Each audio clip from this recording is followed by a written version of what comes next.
Efendim programımızın bu bölümünde estetik ve plastik cerrahi uzmanı operatör doktor Hüseyin Kandul hocamız var. Hocam hoş geldiniz Hoş programımıza. bulduk. Merhaba. Şimdi ekran başındaki sevgili hanımlar, bir türlü kilolarımdan kurtulamıyorum. Bacaklarımda böyle bir dalgalı görüntüler var ve ideal bedenime ulaşamıyorum. Lipödem denen rahatsızlığı yeni duydum. Kilo vermeme engel bir hastalık olduğunu biliyorum ama tedavi şeklini bilmiyorum diyenler ekran başındaysa çok kıymetli hocamızdan inanılmaz güzel bilgiler alacağız.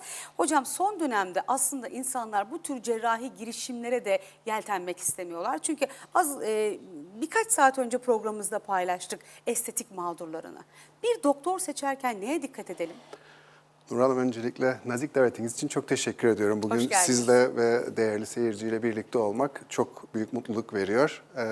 Doktor seçimi çok önemli. Aslında bugün de burada bahsedeceğimiz konu da özellikli bir konu bu nedenle. Evet. Benim buradan sayın izleyiciye önerim özellikle hekimin hangi gelişim süresinden geçtiğini ve belli bir sertifikasyonu veya diploma sürecini tamamlayıp tamamlamadı. Lazım. Evet, kesinlikle. Bizim Türk Plastik Rekonstrüktif ve Estetik Cerrahi Derneğimizin sayfasında aslında doğru eğitimi almış tüm cerrahların isimleri mevcut.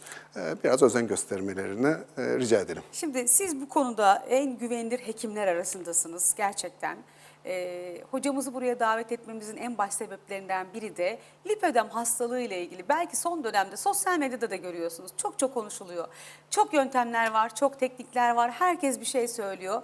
Hocamın uzmanlık alanlarından bir tanesi ve bacağınızda kalınlaşma varsa, o dalgalı görüntüler varsa siz onları selülit zannedebilirsiniz, kilo zannedebilirsiniz ama bu hastalığın adı lipödemmiş. Nasıl teşhis ediliyor? Ne yapmamız gerekiyor hocam bunun için? Aslında verilmesi gereken en önemli mesaj bu. Biz bunu nasıl anlayabiliyoruz? Birincisi, kilo vermeye dirençli bir yağ bu. Yani biz yargılamayı da çok seven bir toplumuz. İşte biraz az yesen kilo verirsin, biraz spor yapsan kilo verirsin Ama lipödem kilosu ne yazık ki diyetle ve sporla verilmiyor. Yani demek ki normal kiloya göre inatçı bir yağlanma var. İkincisi, normal kilolu insanlarda yağın dağılımı çok homojen olurken, yani kol, sırt, karın, bel giderken lipödem yağı yoğunlukla alt gövdede, yani bacaklarda yer alıyor. Bu bu iki noktayı bilirsek korunma yöntemlerini alarak belki de ameliyattan da uzaklaşabiliriz. Peki normalde hocam böyle bacağı kalın olanlar, birazcık da kilosu olanlar, tam da yönetmenim ekrana getirmişti. Bir daha getirebilir miyiz o görüntüyü ekrana? Bu görüntü çok kıymetli çünkü. Bunu şey diye zannedebilirler. Benim kilomdan dolayı bacaklarım böyle. Şimdi lipödem denilen hastalıkta şu anda ekranda da görüyoruz. Ne olur bilgilenelim. Çünkü bilgi çok kıymetli. Birkaç evre var değil mi hocam? Ekranda gördüğümüz fotoğrafla seyircilerimize anlatır mısınız evreleri ve sonra tedavi yöntemlerini? Şimdi bize göre soldan sağa doğru. Yani size yakın olan fotoğraf.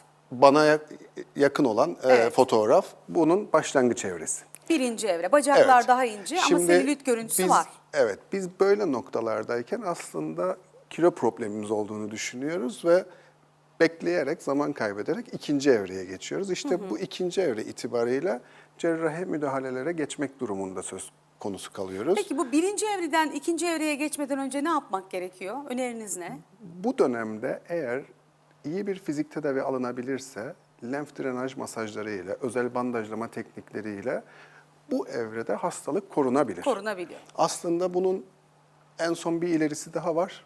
Stage 4, orada artık lenfödem denen daha da ciddi bir noktaya geliyor. O şey mi hocam, hani toplum arasında bilinen fil hastalığı? Evet, bravo, fil hastalığı. İşte koruyucu tedavide ne oluyor? Ne yazık ki 1'den 2'ye geçtikten sonra cerrahi müdahaleyle yine çoğunlukla kesi yapmadan vaktimiz kalırsa değiniriz.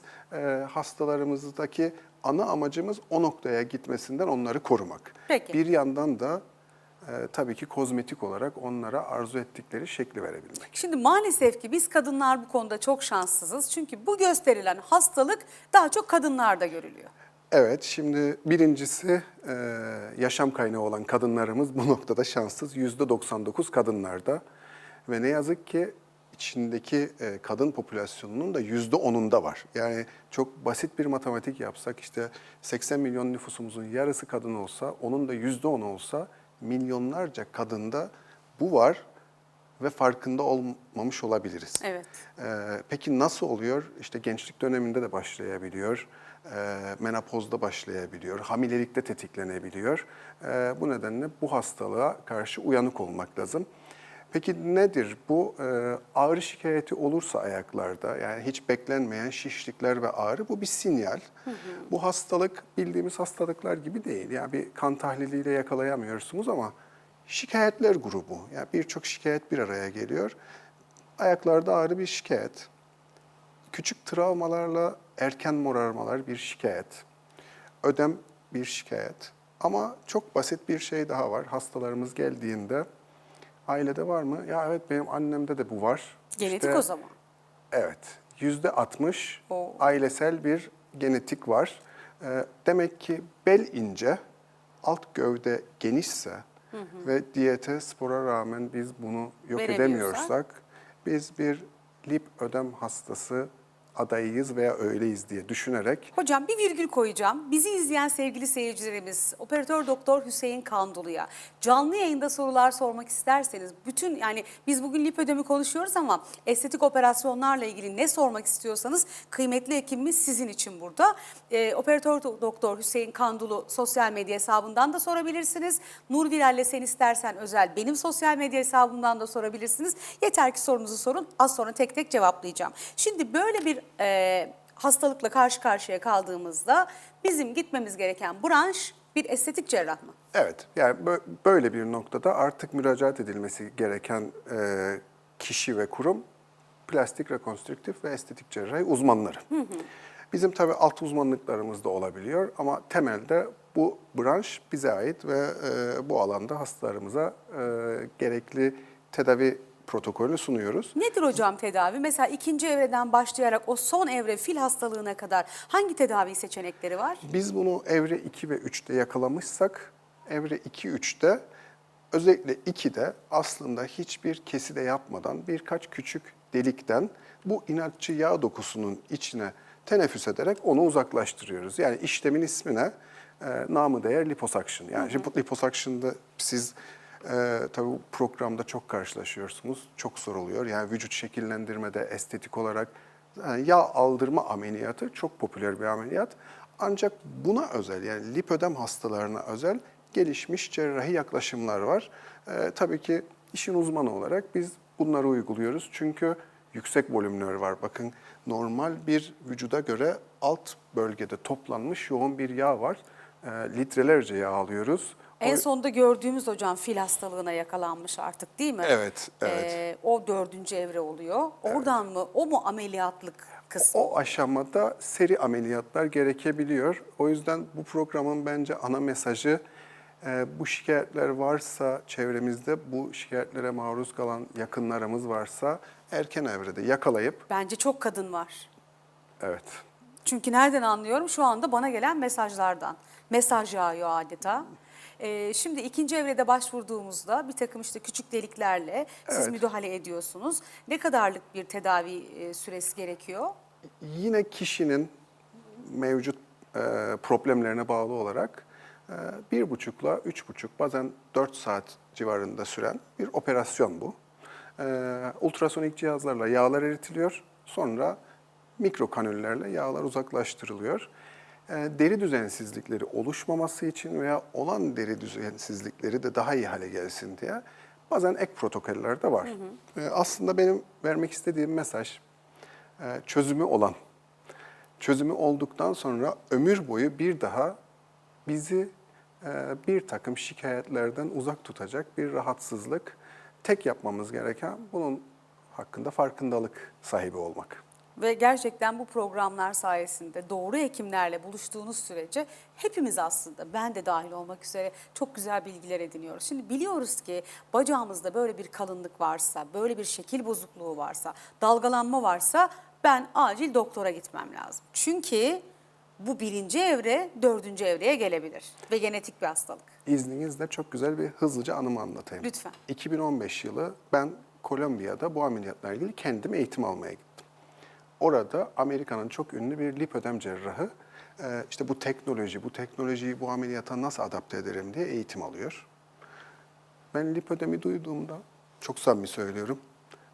Bu ne? Evet. Dediniz. Bakın hekim olarak da bizlerin de son 5 yıl içinde odaklandığı, daha çok farkında olduğu bir rahatsızlık. Yani bunun artık tanısını koyuyoruz, sistematik tedavisini de uyguluyoruz.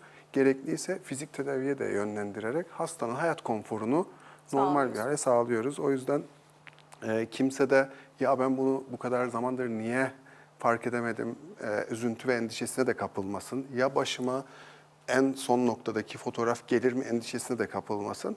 Sadece profesyonel görüş almakta fayda Tabii var. bu ilk başta bir yani şekilsel bir bozukluk gibi düşünülse de ileri safhası aslında ciddi sağlık problemine yol açıyor değil mi hocam? Kesinlikle. Mesela Ebru Hanım, hemen mesajını okumak istiyorum. Hocama sevgiler gönderiyorum. Menopoz sonrası karşıma çıktı diyor.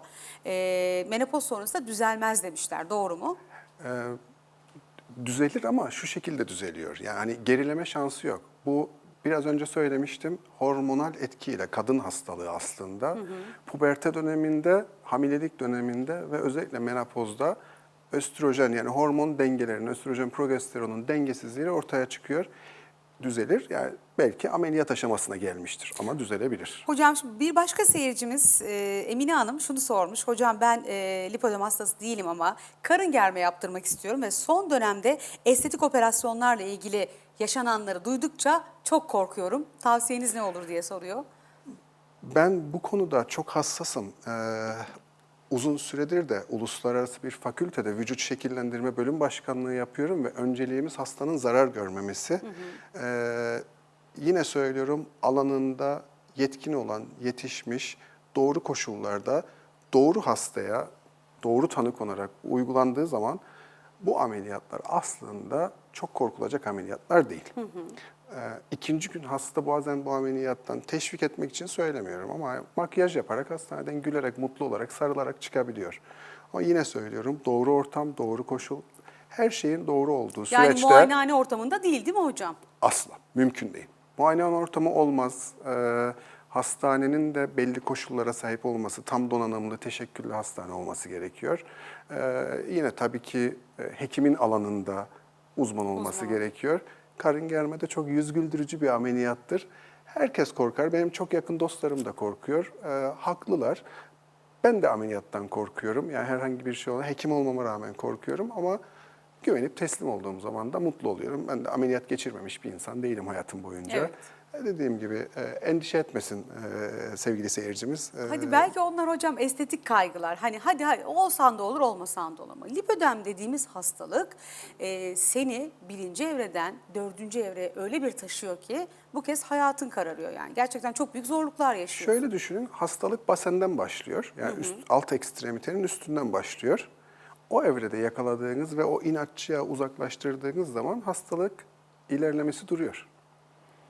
Yani bizim yakalamak istediğimiz nokta bu. Yani aslında şu, genç kadın. Hocamın yanındaki fotoğraf. Bu birinci evre. Bunu da yakaladınız. Evet, bunun aslında bir daha masum evresi var. Böyle alt bacağı da geçmiş burada biraz. Ha, evet hocam, bilekler burada, biraz değil mi? Burada evet, yani ayak tutulumu yok. Onu paylaşmak istiyorum demek ayak seyirciyle. tutulumu? Böyle pofidik şişman ayaklar olur ya, bu hastalıkta yok. Yani bilekte böyle sanki bıçakla kesmiş gibi durur bu hastalık. Yani ayağa geçmez, bileğin üzerinden başlar.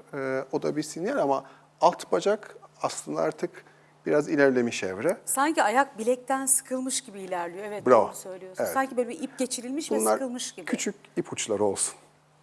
Bu çok önemli ama. Peki niye biz lipödemi yeni duyar olduk? Şimdi bizler de hekim olarak bilinçlendik. Bununla ilgili çok sorular alıyoruz. Ve sizin gibi değerli insanlar da bu konulara değinmek için, toplum bilincini artırmak için bizleri davet ediyor. Böylelikle evet duyulmaya başlandı. Çünkü hastalar öğrendikçe onların şikayetleri de artıyor. Hiçbir mağduriyet yaşanmadan çözülebilmesi için doğru bilgileri paylaşmak istiyoruz. Valla güvenilir hekim çok önemli. Bir de bence sevgili izleyicilerimiz, çok değerli takipçilerimiz, seçeceğimiz hekim de aslında ameliyat süresince evet ama ameliyat sonrasında ulaşabileceğiniz hekimleri seçin, değil mi hocam? Kesinlikle. Tıpkı sizin gibi. Ya teşekkür ediyorum. Ben teşekkür ediyorum. Ben kendim de hekimime ulaşabilmek istiyorum. Evet, O nedenle hastamın da her an yanında olabilmek istiyorum. Sağ olun hocam. Ameliyatı yapmaktan çok süreci takip etmek.